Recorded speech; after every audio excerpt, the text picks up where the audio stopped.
Hola, ¿qué tal? Bienvenidos a Edumate Podcast. El episodio del día de hoy trata sobre el papel de los ejemplos en la clase de matemática. Muchos docentes plantean ejemplos a sus estudiantes durante su clase de matemática, pero tal vez muchos de ellos ignoran el poder de los ejemplos vinculados a la idea de argumentación. Nos acompaña la doctora Estela Vallejo, destacada investigadora peruana, que acaba de publicar un artículo vinculado al ejemplo y la argumentación matemática en una de las revistas más importantes a nivel mundial. Esperemos que las ideas de esta conversación sea productiva y vaya en beneficio de todos ustedes. Bienvenidos. Vamos a dar pase a la doctora Estela Vallejo. Bueno, como dijo Carlos, mi nombre es Estela Vallejo. Eh, yo hice mi doctorado en educación matemática en Bremen, en Alemania, bajo la dirección del doctor David Reed. La maestría la hice también en educación matemática. Bueno, la maestría se llama Enseñanza de las Matemáticas en la Cato, en la Católica. Y el pregrado lo hice en la Universidad Nacional de Trujillo. Estudié matemática pura. Ujú. ¿Cómo nació este trabajo? En realidad, este trabajo se deriva de mi tesis de doctorado. Entonces, ya cuando fui a Alemania a sustentar la tesis, ¿sí? Porque digamos que empezó la pandemia, justo coincidió cuando yo regresaba a Perú, porque el contrato de allá de trabajo, ¿no? Como se trabaja y se estudia en paralelo, como hacen normalmente los estudiantes de doctorado en Alemania. El contrato de trabajo se había terminado, entonces yo tenía que regresar a Perú y justo empalma todo con la pandemia, empieza la pandemia y digamos que yo me voy a Trujillo un poco para tener la paz, la tranquilidad para escribir la tesis. Entonces, así, ¿no? Terminando de escribir la tesis es como que me doy cuenta que de la tesis de doctorado pueden salir distintos artículos de investigación. En particular este, ¿no? Este artículo que lo escribí un pequeño borrador al terminar la tesis de doctorado. Mi asesor me dijo que sí, que lo someta a una revista y que, bueno, eso ha seguido su proceso, ¿no? Porque ha pasado por una revisión, por otra revisión, o sea, eso implica qué cosa, que distintos revisores revisan cada vez, cada ronda de revisión. Ajá. Si bien es cierto el título del, digamos, bueno, es en inglés el artículo, ¿no? Pero Ujú, el título, grosso modo, es el rol de los ejemplos en la prueba y la refutación. Es la idea de fondo es la extensión de un marco teórico que habla acerca de esa problemática. ujú, Entonces, bueno, como nosotros en el póster de este podcast incluimos el enlace al artículo. Algunos seguramente han leído el abstract o el resumen, o algunos tal vez han leído todo el artículo. Vamos a ir dialogando un poco aspectos que al menos a mí sí me genera curiosidad y quisiera que tú nos expongas con más detalle, ¿no? Por ejemplo, el título en sí, grosso modo, o tal vez en pocas palabras, ¿de qué trata tu artículo? A ver, la idea central del artículo es, en base a un marco teórico que yo ya sabía, ya conocía, que es el de Bugvindia y Zaslavsky del Ya. 2019, en base al marco teórico que ellas dos tienen sobre justamente el rol de los ejemplos en la demostración y la refutación, es que, bueno, yo hago referencia al trabajo de ellas en mi tesis de doctorado porque, bueno, evidentemente es útil, es un marco teórico matemático en el que ellas muestran si tú tienes una proposición universal o una proposición existencial, ¿no? Proposición universal como, por ejemplo, todos los patos son animales, ¿no? No necesariamente tiene que ser verdadera, pero debería implicar lo que es el uso del cuantificador universal en principio como el que rige toda la proposición. Y una Ajá. proposición existencial como por ejemplo algunos perros son fácilmente domesticados, una cosa de ese Ajá. tipo. Ya. Estamos hablando del cuantificador existencial. Entonces, ellas trabajan desde el punto de vista netamente matemático, cómo los ejemplos cumplen un rol. Por ejemplo, si es que yo quiero demostrar una proposición universal, ¿será suficiente con que yo muestre un ejemplo para demostrar una proposición universal o una proposición existencial? O hablamos ahí de los contraejemplos para demostrar si una proposición es falsa, ¿no? Ujú. Entonces, en Claro. el marco teórico que ellas tienen y que yo prácticamente hice referencia a en mi tesis de doctorado, yo me doy cuenta que hay cosas que en la práctica, ¿no? Que digamos desde el aspecto más bien pedagógico que uno trata de incentivar cuando trabaja, por ejemplo, en capacitaciones con docentes, te das cuenta que hay elementos, hay partes como que quedan vacíos. En las discusiones que tuve, porque digamos que parte de la capacitación, que fue parte de la intervención que tuve con un grupo de maestras de primaria, em, para mi tesis, para mi trabajo de doctorado. Esto incluyó una intervención que es básicamente discutir con las profesoras algunos temas relacionados justamente con esto, proposiciones universales, particulares, en las que decíamos, discutíamos, ¿no? ¿Qué roles tienen los ejemplos? Entonces, en ese proceso de discusión con ellas, y obviamente tiene que ver con los materiales, cómo los diseñé, yo me doy cuenta que hay cosas que no quedan del todo claras o no todo dice queda preciso, ¿no? Entonces, en la discusión con ellas, prácticamente yo me doy cuenta de que faltan cosas en ese marco teórico. O sea, en el trabajo, ¿no? Con el maestro, En en mínima cómo práctica, tratar digamos. de que ellos entiendan, de que Ujú. entiendan cosas acerca de proposiciones, en esas discusiones bastante enriquecedoras, la verdad en las que, bueno, ellas, tanto como ellas como yo, digamos, hemos aprendido muchas cosas, es que nace esta idea. Este Ajá. marco teórico, aunque desde un punto de vista matemático es cierto, es, digamos, está completo, sin embargo, desde otra mirada, ¿no? Desde una mirada, digamos, más bien práctica y lo que debería también ser discutida con los profesores en particular y con alumnos, ya sea de universidad, de colegio, también debería, digamos, trabajarse. Es que, bueno, digo, hay que considerar estos elementos, ¿no? Y además en el artículo dejo como que hay cosas sueltas todavía que podrían considerarse o que deberían agregarse. Ajá. Ujú. Sí, ahora, precisamente cuando uno va leyendo bueno, el artículo que publicaste, hay una parte donde dices tú que en el contexto de la demostración, los ejemplos genéricos pueden ser utilizados para más o menos introducir a los estudiantes que tienen poco acercamiento a esto de la demostración, digamos, a enfrentarse a esa práctica. O sea, en palabras simples, digamos, tal vez una maestra o un maestro está escuchando y quisiera más o menos acercar esto de la idea de demostración mediante los ejemplos genéricos. ¿Cómo podría, tal vez un ejemplo muy simple, hacerlo, digamos, un maestro o una maestra en el aula? Si tú nos puedes dar una idea general o explicarnos tal Ujú. vez, grosso modo, esto de los ejemplos genéricos. Sí, justamente con quien fue mi asesor de doctorado, con el doctor David Reed, escribimos un capítulo, bueno, un capítulo de un libro que fue publicado por Springer. Eh, en ese libro justamente hacemos la discusión acerca de los ejemplos genéricos y cómo podrían ayudarnos a los profesores de matemática, por ejemplo, si tenemos esa inquietud porque los alumnos, ya sea de colegio o de nivel universitario, quizás que no estemos hablando, por ejemplo, de alumnos de especialidad de matemática, ¿cómo los ayudamos? ¿Cómo ayudamos a esos alumnos a que hagan eso, ¿no? O sea, intuitivamente los alumnos te dan ejemplos y tratan de decirte, bueno, pasa con estos ejemplos, pasará en general, pero nosotros desde una vista matemática sabemos que puede que no, ¿no?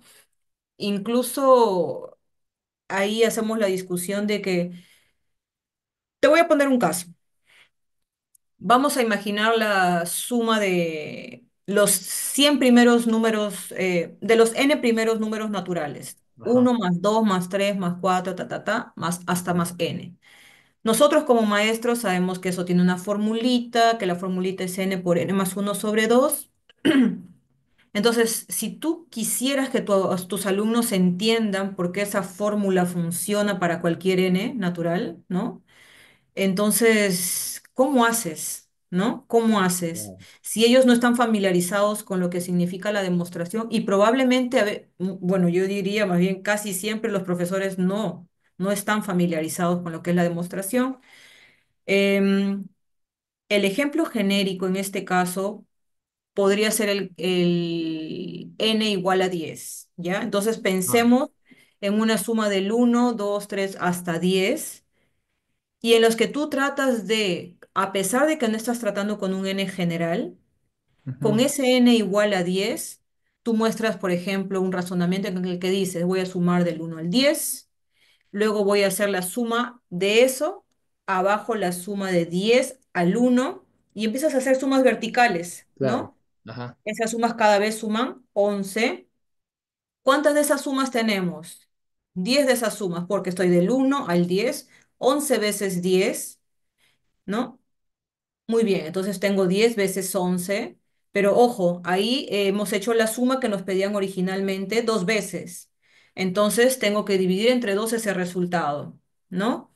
ya. Entonces, si tú te das cuenta, ahí ya tienes, estás sirviéndote del n igual a 10, que es un caso concreto. Sin Ujú, embargo, si es que tú tratas de explicar que este razonamiento puede suceder no solamente en el caso de Dios, o sea, que el 10 no tiene nada en especial para que tú sigas ese razonamiento con cualquier otro n, y tratas de explicar, ¿no? Cómo se daría, digamos, a través del uso del número 10 el razonamiento que está detrás, que justifique justamente que ese n igual a 10 no tiene nada de especial. Entonces, ese n igual a 10 se comporta como un ejemplo genérico en ajá, un argumento que podría calificar como una demostración. claro. Ah, Entonces, ya. en ese artículo, en ese no es artículo, es capítulo del libro. En el capítulo del libro con mi asesor justamente hablamos de un alumno podría presentarte distintos casos que él los ve como un ejemplo genérico y él está viendo, digamos, la generalidad a través de ese caso concreto.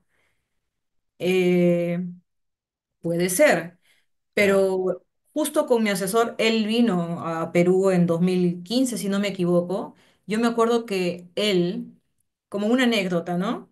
Yo Claro. me acuerdo que él, antes de venir, porque bueno, él vino por un tema de un proyecto de investigación que gané en la Cato, salió el dinero como para que él venga. Entonces, antes de que él llegue a Perú, él me envió como una tareita, ¿no? Un PDF, un montón de ejemplos de justificaciones, y él me dijo, a ver, ¿y cuál tú dirías que son demostraciones? Ajá. Entonces, eso fue, digamos, una forma de cómo él, antes de que él llegue, ya estaba provocando, digamos, que yo empiece a razonar, a pensar en distintas situaciones y que luego cuando él llegue tengamos discusiones ricas, ¿no? Exacto. Provechosas. Ah, Entonces, varios de esos ejemplos, de esos casos, digamos, de justificaciones, era lo que él consideraba un ejemplo genérico, que él lo veía como que sí, ¿no? Como que el autor de esa justificación intentaba hacer una demostración. En cambio, yo le decía, eso depende, porque eso lo exacto. estás viendo tú, pero quien lo lee, o sea, quien lo hace puede estar viendo eso, pero ¿cómo yo sé como lectora? No me queda claro, porque ¿cómo sé que ese razonamiento lo va a extrapolar si solamente me está mostrando un caso concreto? O sea, hemos tenido este tipo de intercambios, ¿no? Ajá. Y a raíz de esas discusiones que tuvimos, y como yo soy un poco terca, yo le decía, pero no, pero ¿y por qué tiene que ser así? Si tú estás viendo esto, tú estás viendo lo otro. A partir de esas discusiones es que comenzó a surgir primero lo que preparamos como un draft, un borrador para una presentación en PME, creo que fue en Hamburgo. Ah, ICME. ICME, ya. Bueno, para ese ICME presentamos un borrador de una charla que dimos y le interactuamos los dos. Fue muy bonita esa charla, Ah, sí, sí, yo estuve ahí, yo estaba viendo. Sí, estuve ¿sí? atrás. Sí, sí, Y después, después de esa charla, nos invitaron justamente a escribir este capítulo. claro. Ujú. Bueno, mira, no, yo creo que está muy claro el ejemplo y como, digamos, mensaje de fondo para un profesor de aula, y esa es la idea también de estos podcasts, ¿no? Es acercar esas ideas que viven en la estratosfera de los académicos, que tiene que llegar al aula, es, digamos, la creencia de pensar que la demostración se va a vincular a expresiones algebraicas que implican razonamientos rigurosos, deductivos, etcétera. Bueno, en el aula es difícil que se dé específicamente en primaria, por ejemplo, ¿no? Entonces, pensar en lo que tú dices a mí me parece importante, o sea, plantearle situaciones que exijan, plantear argumentos basado, por ejemplo, o que estén vinculados a los ejemplos estos generalizadores. Eso me parece muy importante, porque claro, con tu ejemplo que has dado, más allá del número que utilice, que puede ser 10, 15, 20, es el razonamiento que está detrás de esa, digamos, de la explicación del por qué funciona, digamos, ¿no? ¿Por qué Así la es. suma me sale de esa manera?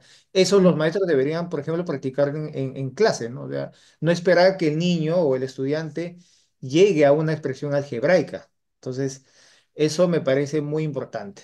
Pero también en el artículo, mencionando ya un poco al marco teórico que citaste, ellos hablan acerca de una clasificación de los ejemplos que me llamó mucho la atención, ¿no? Esa clase de ejemplos que es el supporting, que es como de apoyo, entiendo yo, de Ujú, confirmación, de contraejemplo y los ejemplos que no confirman. No sé si está bien la traducción al ujú, español. ujú, ujú.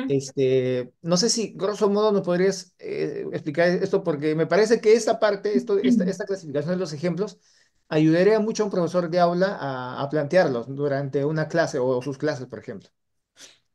¿Ya quieres que comparta la pantalla de lo que ves aparte que justamente estás comentando? Si gustas, no hay Es problema. Sí, en sí base a puede. lo que es el artículo de Buchbinder y Saplavsky, ¿no? Ajá, exacto, sí. Lo que te comento está en la página, en la Sí, segunda lo página. tengo aquí. Voy ¿Sí? a compartir esa parte del marco teórico de Buchbinder y Saplavsky desde mi artículo, Ya, ¿sí? O sea, ahorita no tengo abierto el artículo de Buchbinder y Saplavsky, pero digamos que vale la pena que quien pueda leerlo lo lee, evidentemente, ¿no? claro. ¿Se ve? Sí, sí, sí, estamos viendo. Ya está. Entonces ahí está lo que vendría a ser referencia a lo que menciona justamente Carlos. Supporting acá se refiere a que, a ver, aquí en qué tipo de proposición estamos pensando, en todo, ¿sí? En una proposición universal, me están diciendo tipos de ejemplos respecto a la relación lógica de la proposición. Y aquí dan un ejemplito, ¿no? Todos los enteros que terminan en 4 son múltiplos de 4. Todos los enteros, ¿sí? Que terminan en 4, acá lo voy a estar colocando. Esta es una parte, la parte, digamos, del sujeto, ¿no? El que hace referencia al cuantificador universal. Y acá viene la parte de la propiedad, digamos, ¿no? Son un múltiplo de 4. Entonces, si pensamos en esa proposición universal, y yo estoy pensando, por ejemplo, en el caso de 24. 24 sería, si se dan cuenta, es un entero que termina en 4 y es un múltiplo de 4. Ajá. Entonces, se trata de un ejemplo supporting, un ejemplo que apoya, ¿sí? La proposición. No me está diciendo que la confirma, la verifica, la demuestra. Me está confirmando, o sea, me está apoyando a la proposición, está diciendo, digamos, que es cierto para ese caso concreto. En cambio, si yo pienso en la proposición, una proposición existencial, usando ahí los mismos elementos de este ejemplo, ¿no? Ajá. Algunos enteros, voy a pensar en algunos enteros que terminan en 4 son un múltiplo de 4. Entonces, si pensamos en ese caso de esa proposición existencial, un ejemplo que verifica, que confirma esta proposición es, ¿no? 24 mismo. Pero a diferencia del caso de la proposición universal que teníamos, 24 aquí sí demuestra que esta proposición existencial es cierta. Por eso acá Buchbinder y Sapolsky le llaman confirming, o sea, está verificando que la proposición es cierta. En Ujú, cambio, para el caso de la proposición universal, eso solamente estaba apoyando, más no confirma, más no verifica, más no la claro. demuestra. Ujú. En el caso de un contraejemplo, bueno, podríamos pensar en una proposición universal que es falsa, y esto lo que indica básicamente son características, ¿no? Del contraejemplo. Se podría pensar en un ejemplo también, ¿no? Para cada uno de los casos. ¿Quieres que pensemos en un caso también de esos tipos para el contraejemplo? Ahí en el artículo has mostrado algunos ejemplos, me parece. Por ejemplo, la página, a ver, esta página que esto es la página 3. No, por ejemplo, existe un número divisible por 2 Acá que están. exacto. Ujú. Ajá, ahí está. Ah, ya es exacto. Este de acá. Claro. Ujú. Claro, solo para que se ubiquen tal vez los que están viendo este podcast, claro, cuando dices las universales son las proposiciones que involucran pues expresiones vinculadas como por ejemplo todos, ¿no? Todos los números, bla, bla. Por ejemplo, Cada. Ujú. pero ahí hay una discusión en el paper que tú me parece interesante, eso de, Sí. claro, no siempre es todos, ¿no? A veces pones, o algo usan el cada, Ujú. o para cada número. Y en inglés tiene todavía como que más utilidades, ¿no? Ajá, ajá. Claro, Each, pero sí, y eso every. genera, como creo, si no estoy equivocado, o sea, y lo comentas en tu paper, Mm, genera tal vez obstáculos o dificultades a veces. sí, sí. Entonces, claro, y eso entonces, cuando un estudiante se enfrenta a estas proposiciones universales, digamos, todos o esta de las existenciales, existe al menos, ¿no? O existe un número, etcétera. Claro, en el caso de la existencia es como si yo tengo un ejemplo que verifica la existencia, ya está, ¿no? O sea, Ujú. como que ya está, digamos, entre comillas, probada, digamos así. Pero en las universales, en las afirmativas, por ejemplo, no es tan simple, ¿no? Como también lo discutas en tu paper. O sea, la pregunta sería, ¿cuántos ejemplos debo dar para justificar la validez de esa afirmación, por ejemplo? Y por ahí viene la idea, como decías tú, eso de los ejemplos, ¿no? Los generalizadores. Porque, claro, porque si... Ah, y también hay un aspecto que tú mencionas, que a la vez es un poco técnico, pero lo tengo que mencionar, que es justamente lo llamas, hay un nombre específico en inglés, que le llamas el tamaño, el El dominio. tamaño del conjunto de análisis. Exacto, exacto. Ujú. Entonces, si es finito, infinito, ¿no? Por ejemplo, si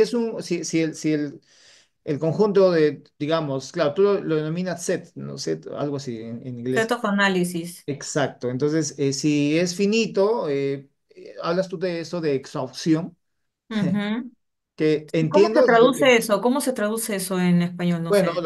yo justo quería hacer esa consulta porque para mi entender, exhausción significa que como si puedes tú, digamos, discriminar los casos posibles, ¿no? O sea, no es como que No, no te no, vas no, no, no, no. Es como que o sea, hago la verificación para cada uno de los casos. Porque como es Ajá, es un ajá, conjunto finito, por ejemplo, para el caso que está acá proyectándose, todos ya, los enteros que terminan en cuatro, por ejemplo, de dos dígitos. ajá, exacto. Son Sí lo múltiplos de puedo. cuatro. Si yo hago eso, estoy cambiando mi conjunto de análisis, ¿no? Porque Exacto. acá, por ejemplo, mi conjunto de análisis de todos los enteros que terminan en cuatro. Bueno, Infinito.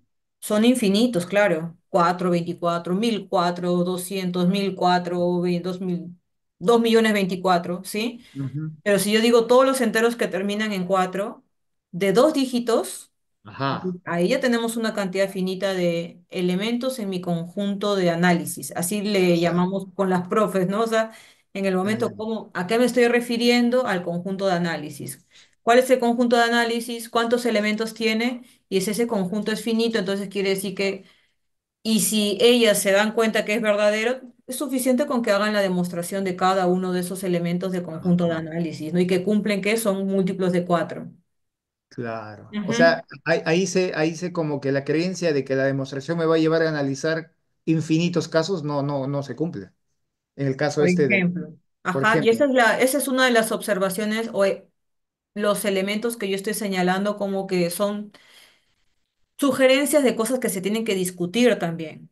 Porque ajá, normalmente la tendencia últimamente en lo que es las discusiones, ¿no? En argumentación y demostración matemática, o al menos eso era hasta que yo terminé mi doctorado, era que, bueno, los ejemplos no demuestran, ¿no?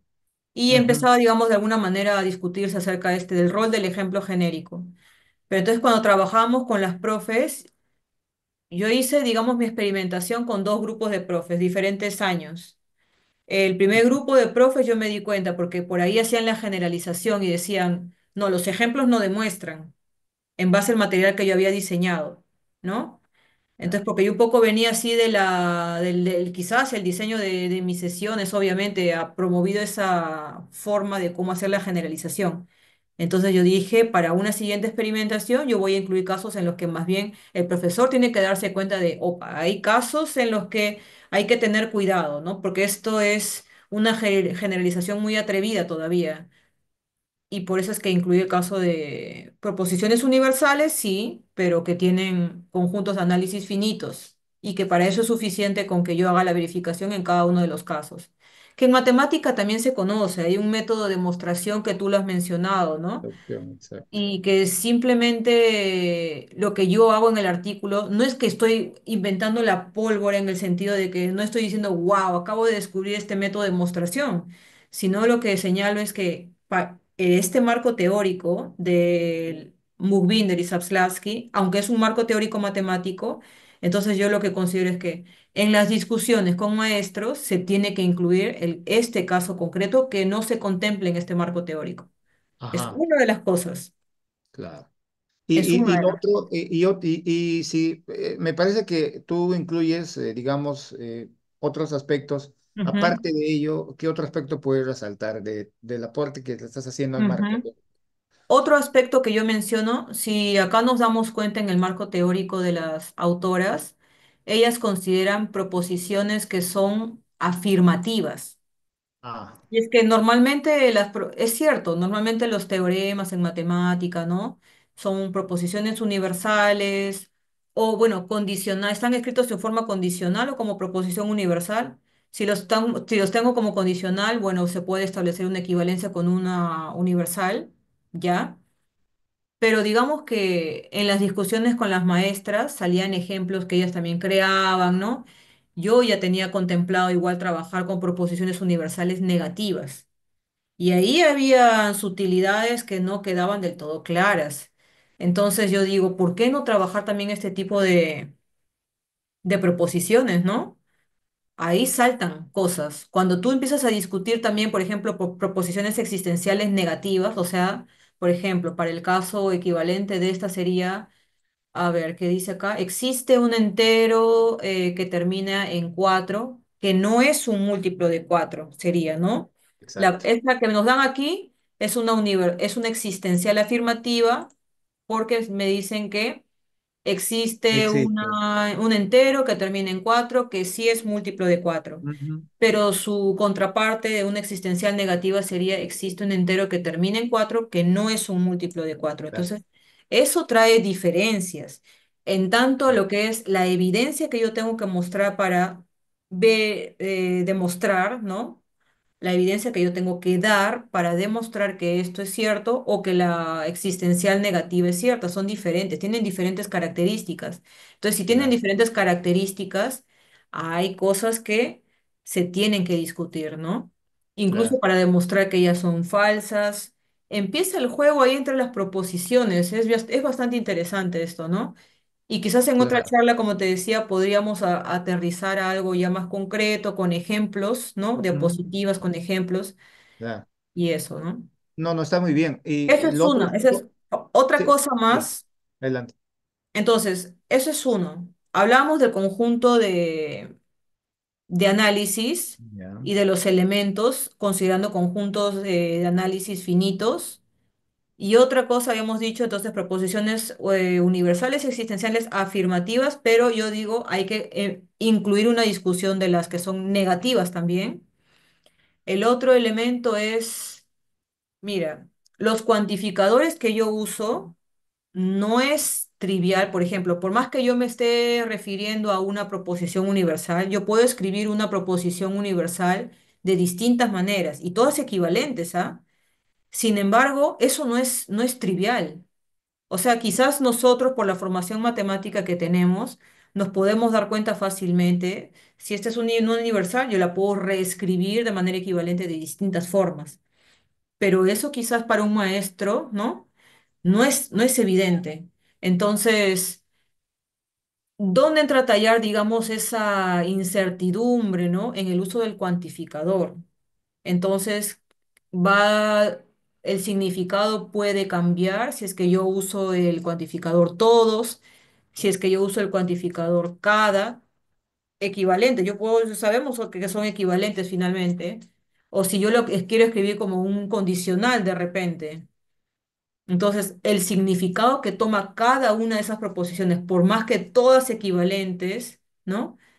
Para un maestro puede significar distintas cosas. Y cada uno los puede asociar con distintas propiedades, ¿no? O puede vincular, por ejemplo, la proposición universal que empieza con todos, con algunos, de alguna manera, y en cambio el cada con existe. Es ahí se abre un mundo, ¿no? De cosas que cuando uno trabaja con profes se va dando cuenta que son cosas que necesariamente se tienen que discutir. Entonces, esas formas equivalentes de Claro.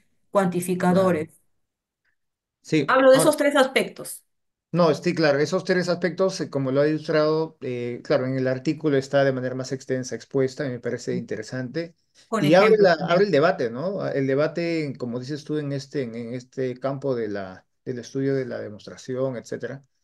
Pero a mí también me llama la atención, y ya yendo como ya para ir terminando esta conversación así, es por qué en las aulas, vamos un poco más al llano, digamos, yo he visto pocas tareas que involucren análisis de proposiciones universales, por ejemplo, o las existenciales, ¿no? Entonces, al menos hasta donde yo conozco, en los textos se habrá contado con lo dedos de la mano, en secundario, por ejemplo, y en primaria, difícil.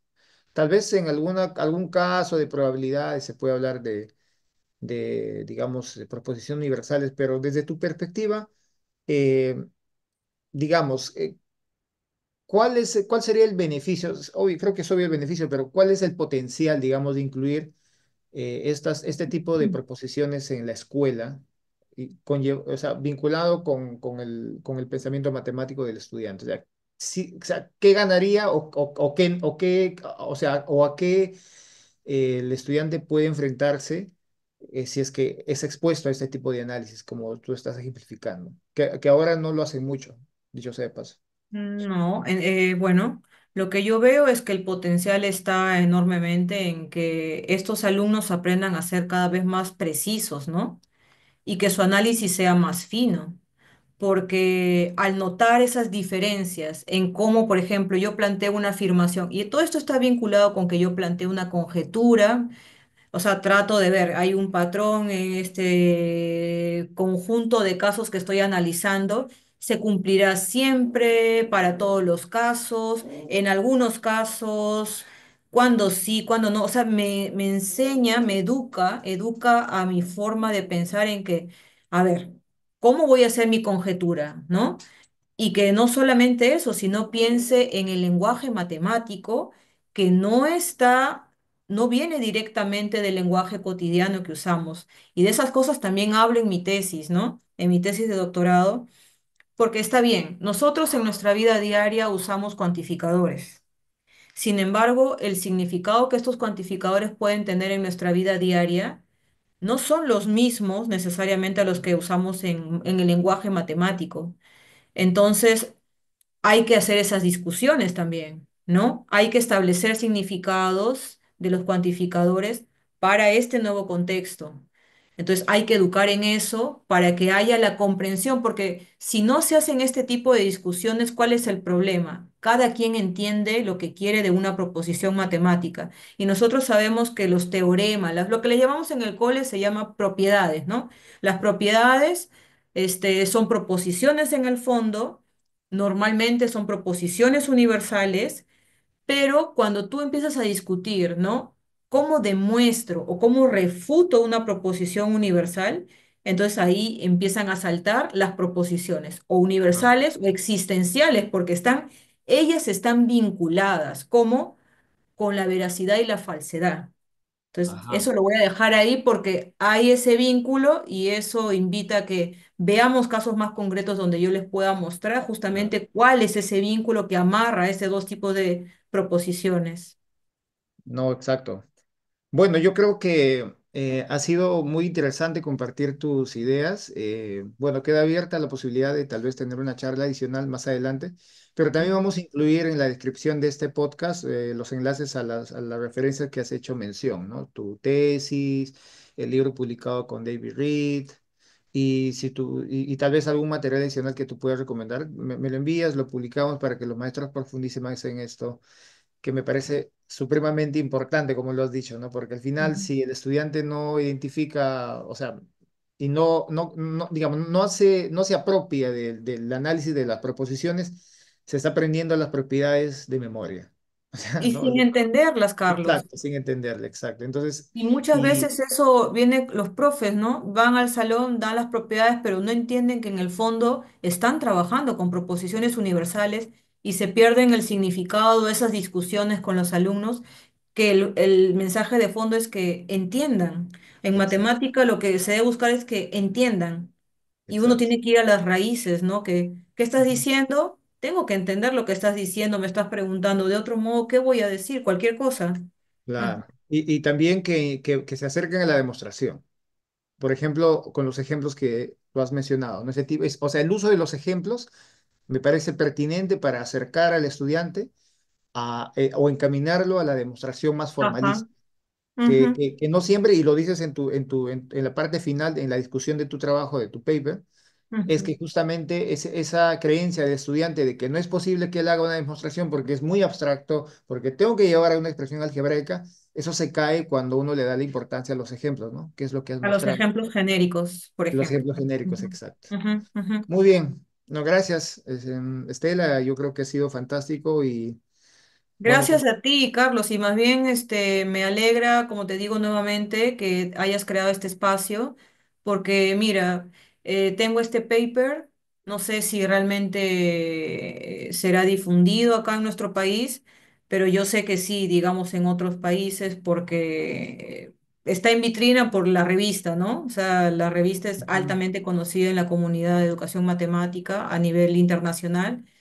Em, y esto, ¿no? Que tengamos las conversaciones en las que se hablen de estos artículos, quizás no únicamente de los míos, estoy hablando del paper de Buchbinder y Saplavsky, no estoy criticando el marco teórico de ellas así de mala leche, sino es que estoy diciendo hay que agregar cosas, ¿no? Si Claro, queremos enriquecer las discusiones de proposiciones universales y existenciales y sobre todo acercar al maestro a artículos que están en inglés y que vean que, bueno, somos también de carne y hueso y que claro. queremos ayudar, ¿no? Queremos ayudar a difundir cosas que les pueden servir a ellos. Gracias por tu espacio, nuevamente. No, gracias a ti y estamos muy pronto en un episodio 3 de este podcast. Bueno, nos Genial. vemos. Cuídense. Hasta luego. Chao.